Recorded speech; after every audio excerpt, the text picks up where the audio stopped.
Once I went to Kansas City with a group of pastors and some church folks, and this was kind of early on when we had just begun to live in Kansas, and I didn't really have much experience with Kansas City or how to get to Kansas City. In fact, it seemed like none of us in the car did.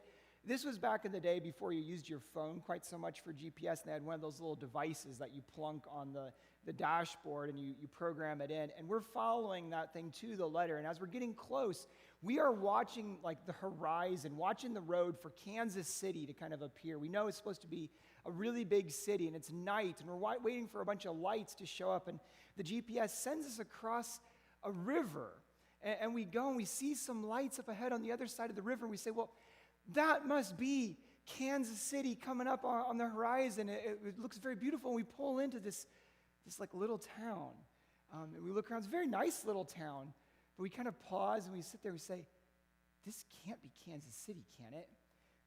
And we look, and I don't even know what town it was, but it was somehow not Kansas City, so we plug it in again, and we spin around and go back, and we find Kansas City. But there we were driving towards this vision of the city, right, of what we were supposed to be going towards. We were trying to get towards this place, and we had to kind of rejig our GPS to find the way.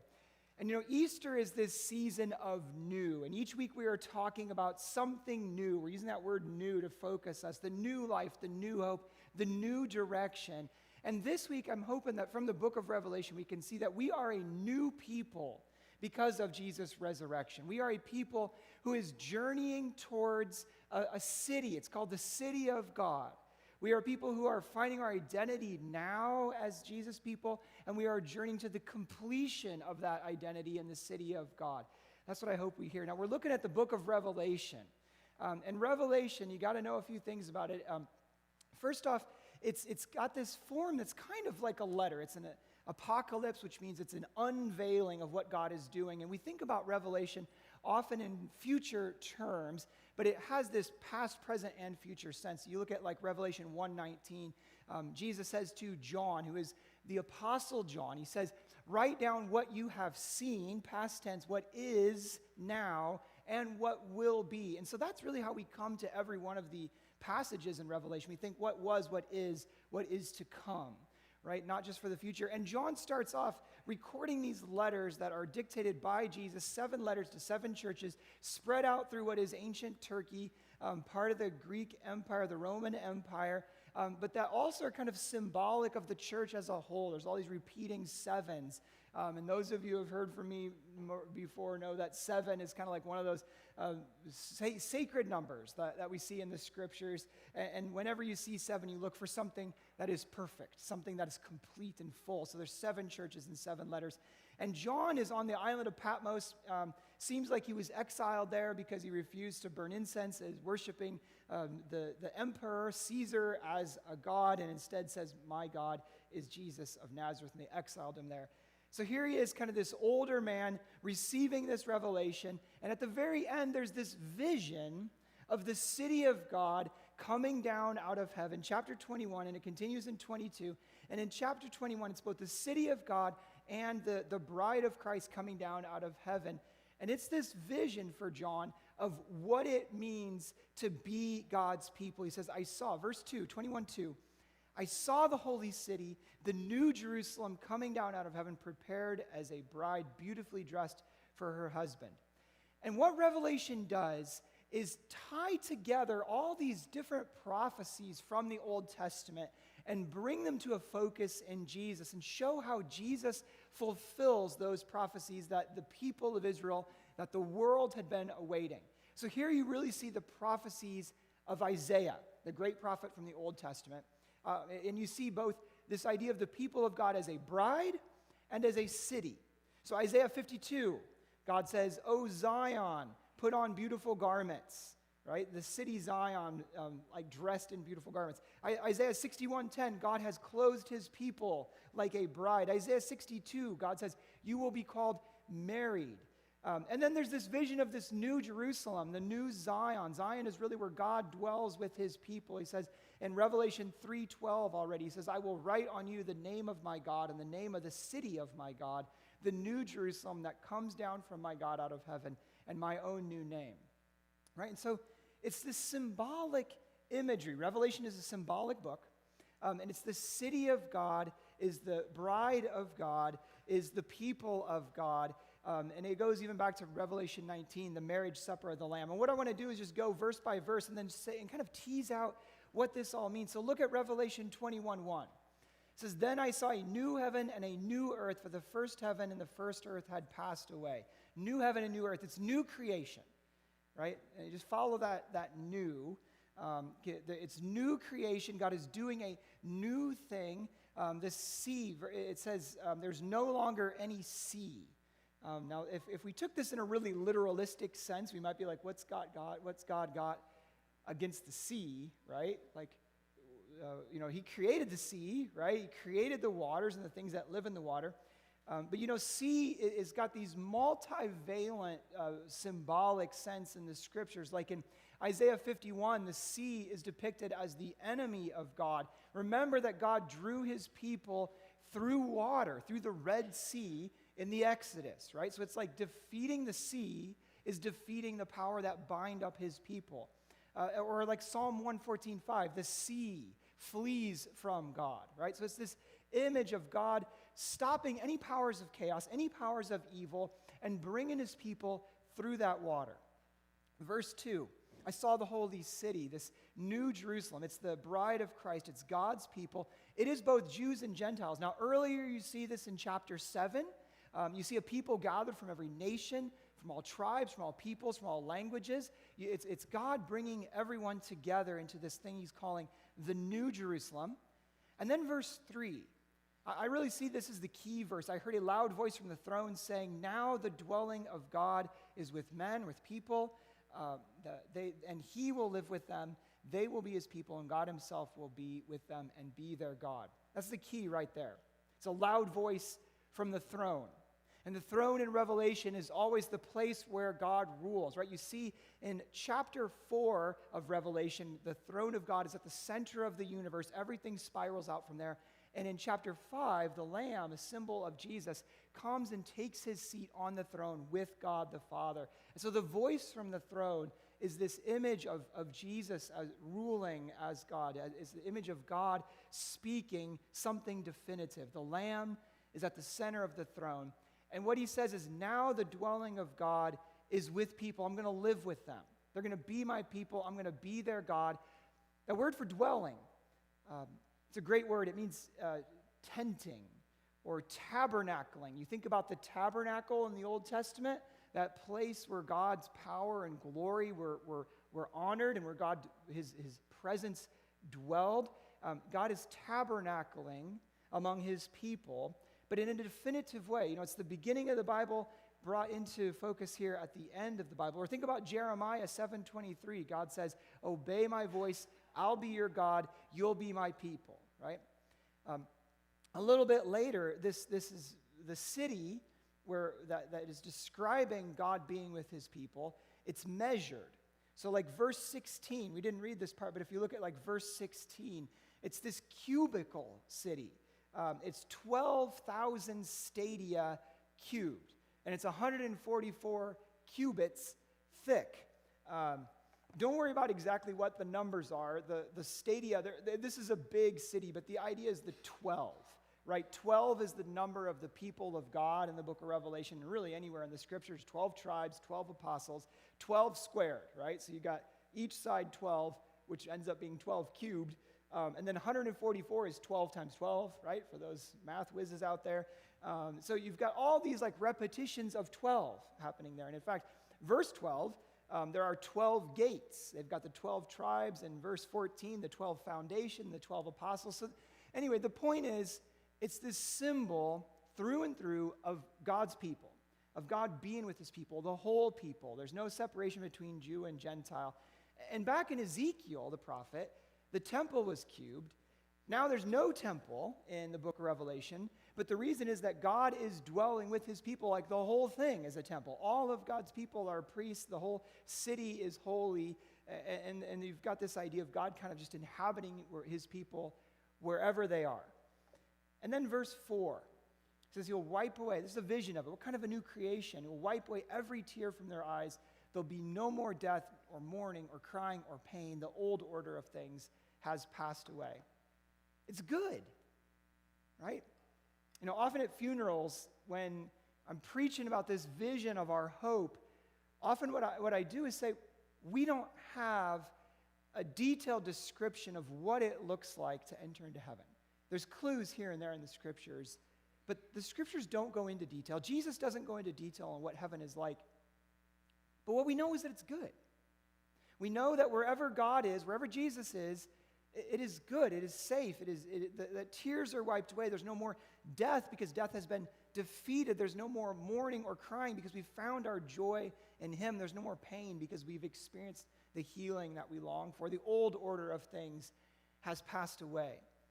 Paul says in 1 Corinthians 15 that the old enemy is death, and death has been defeated by Jesus' death. Death has lost its sting. And then in verse 5, God speaks from the throne, I'm making all things new. I'm making all things new. Let that kind of sink in a little bit, right? This is the proclamation that we hear. Let that soak into you, because I am making all things new. God is saying something there, and it's really easy to misunderstand because, get this, in one way, nothing that God does is new, right? God is eternal. God is steadfast. God knows the future. And in one way, all of God's acts are preordained from before the way we understand time. Before time existed, God knew what he was going to do. And, people can sometimes get confused about this idea of God doing a new thing and can kind of think that maybe God's going to reveal something new that contradicts what God has said before. Or maybe that God is going to say, I'm doing this new now, like what was wrong there in the past, well, I'm doing a new thing, now it's right. But that is not the case. That is not the scriptural vision of new. It's not how it works. There's no new revelation. Everything God wanted to do, God planned from the beginning. God fulfilled in Jesus. And Jesus brought to completion all of God's plans, but they are not new in the sense of like a surprise, in the sense of something that goes against what God said before. They're the unfolding of what God always eternally preordained. So Hebrews 13:8, Jesus Christ is the same yesterday and today and forever. All right, so new, we've got to understand this, and this really works throughout our entire Easter season. New is not a time marker.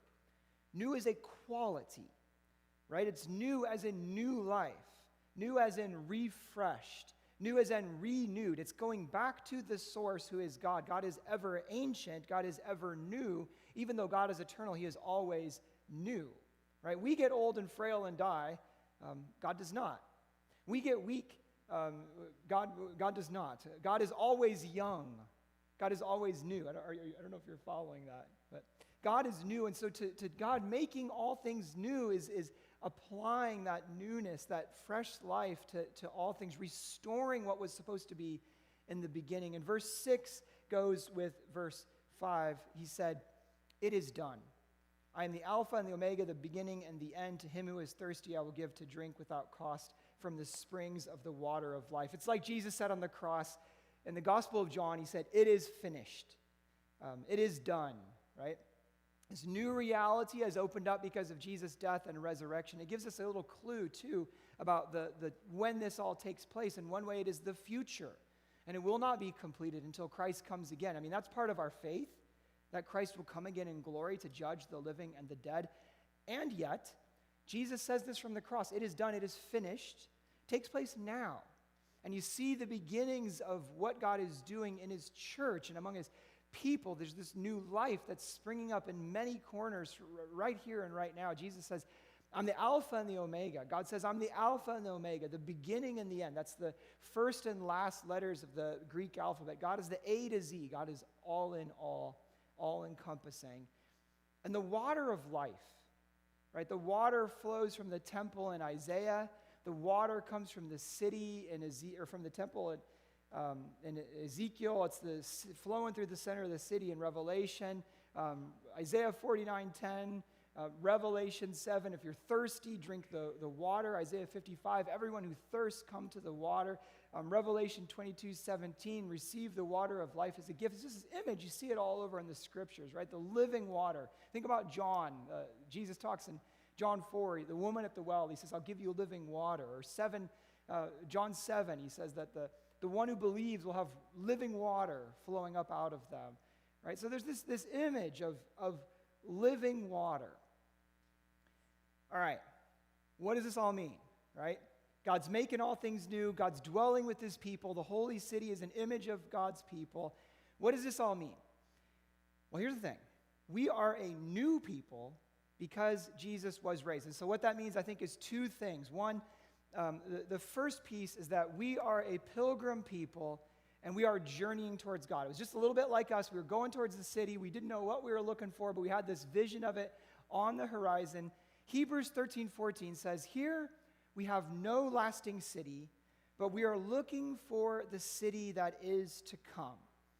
St. Augustine, he wrote that the church is a people united by a common agreement on the object of their love. Right? And what that means is that we're journeying in pilgrimage towards the object of our love, which is God.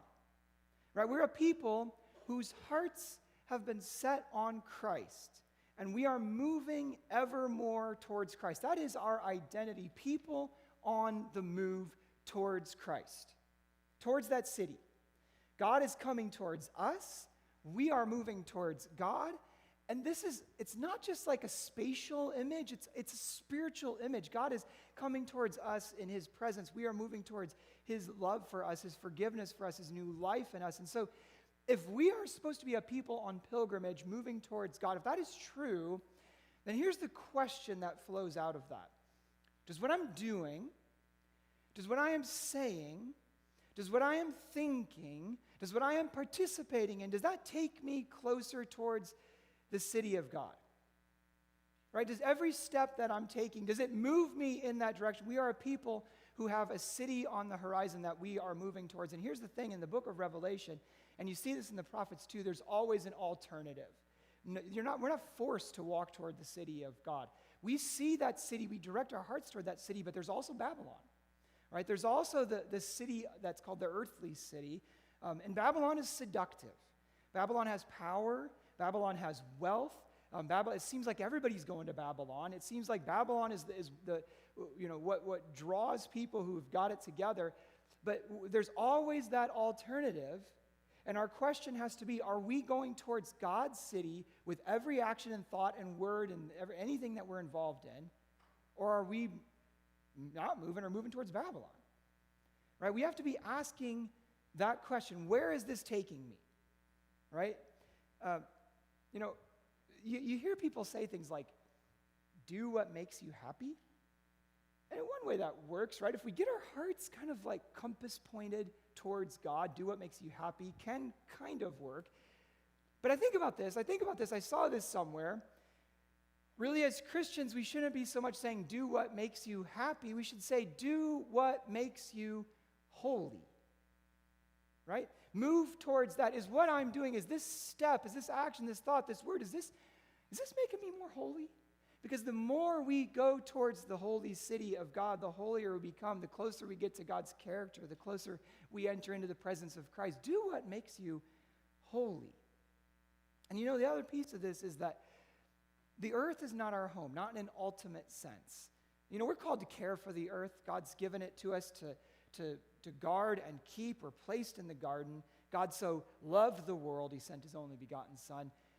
But the horizons of our life, the horizons of our hope, they lie beyond this world. And there's a part of us, I think, that knows deep down that we were made for something more than this world. There's a part of us that knows that we will not find our true purpose and contentment until we find it in God. And so the question is, am I moving towards that vision of that heavenly city? God's coming towards me. Am I moving towards him? We're a pilgrim people. And then I think the second thing this means is that we are a people. And maybe this is super basic, but you see this all over the New Testament. It's all those one another's, like love one another and serve one another and bear one another and carry one another and walk with one another, be the church together with one another. It's this image of being a people. That's through and through in Revelation. There's 7 letters to the churches, right, covering everybody. It's not just to John as a private revelation. It's Revelation chapter 7, 2 images, the 12 tribes, which are also an image of God's people, the multitude, an image of God's people. It's all of God's people gathered together. We are a people. It's not a solitary individual on a hill. It is a city on a hill, right? It is God's people all gathered together, God moving towards them moving towards him. We're a people. And maybe that just, like, we hear this kind of stuff, and so it doesn't strike you as at all kind of, something that really wakes us up. But Christianity, our faith in Jesus, it's communal, right? We do this together. This thing that is faith in Jesus, we do it together. And obviously, each of us on the last day, we're going to stand before God as individuals. We're going to have to take responsibility for what we have done, how we have lived. But we're going to get there together. We walk through this earth together as God's people. We are a people. And so we've always got to be thinking, how do I help people join me on this journey? I always got to be thinking in the plural, right? Jesus said, our Father who art in heaven. We were moving there together. How do we move together on this journey? And in one way, it's the obvious stuff. It's teaching. It's mentoring. It's working with young people. It's working with new people. It's connecting with folks and saying, like, how do we guide people along this journey together? It's gathering for worship together. This is part of why we can't just worship solitary at home. We got to come together. It means reaching out, inviting other people to faith in Jesus so they can join us. It means not putting a stumbling block in front of people, right? Because we're responsible to our brothers and sisters. So we want to live authentically and not hypocritically. And of course, everybody would check mark that and sign off on that. But, so often it's easy for us to do something that harms the faith of another person. I mean, I think about all these pastors and leaders in the last couple of years, and I don't know if it's worse or just we're hearing about it more, but these big people up on this stage who have fallen, right? People who have led these big, successful churches, and it just seems like one right after another. I mean, you just check the news. Every time one of them falls from grace, we hear about it, and it makes faith less credible. Every time something like that happens where you see someone who is in a position of leadership and authority who then, cheats on his spouse or something, whenever that kind of stuff happens, someone hears that and their faith is damaged and someone walks away from their faith. Someone's soul gets mangled in the rubble of that pedestal when it falls. And none of us is going to ever live perfectly, right? That's not it. And part of truly living the Christian faith is going to always mean learning the art of asking forgiveness. But I think we've got to be asking, are my actions, are my words, is the way I live my life, is it making faith more credible to others? Because we are walking there together, and we need to find ways to just bring people along. And the more that we journey towards God, it's this triangle thing. The more we journey towards God, the closer we get to one another, the more we become a people together. And just because we're journeying towards Christ, we should never think about that as journeying there alone. We're this people together. It's verse 3. The dwelling of God is with men, and he will live with them. Jesus is both calling us onto that city that is to come, but the place, that city is to come, it's the place where there's no more suffering, where there's no more evil, where there's no more death. He's calling us to that vision, but Jesus is also entering into life with us right now and walking with us along that path. Jesus calls us, and Jesus joins us. We're on this journey together towards the kingdom, and Jesus is helping us on that journey. And there's going to be moments where we kind of look at the world, and we will just really doubt, anything's happening, right? God, are you there? Are you really walking with us right now? Because sometimes it just feels like everything's falling apart, that everything that can go wrong is. But sometimes too, There are going to be these moments when we'll be like those disciples who were walking on the road to Emmaus, and they didn't know that Jesus was walking with them at first, and they didn't recognize him right away. But then there was this moment where he sat down with them and broke bread, and their eyes were opened to how Jesus had been with them on the road. I think sometimes we have those moments. We say, Jesus is here. Jesus is now. Jesus is urging us along. Jesus is saying, do you see the city? I'm with you. Keep walking. I think it's like that. Sometimes that sense will be clear. Sometimes the sense will be obscured by the clouds, will be in the valley, but sometimes it will be Jesus just coming along and saying, do you see it? Here, right here. Do you see it? We're moving there together. Are you walking with me? Keep moving towards that city. Look, I was walking with you this whole time, and I'll be with you the whole way. Brothers and sisters, we are a new people because Jesus was raised. We are his people. We are journeying toward him, and we're journeying with him, and we're going there together. Amen.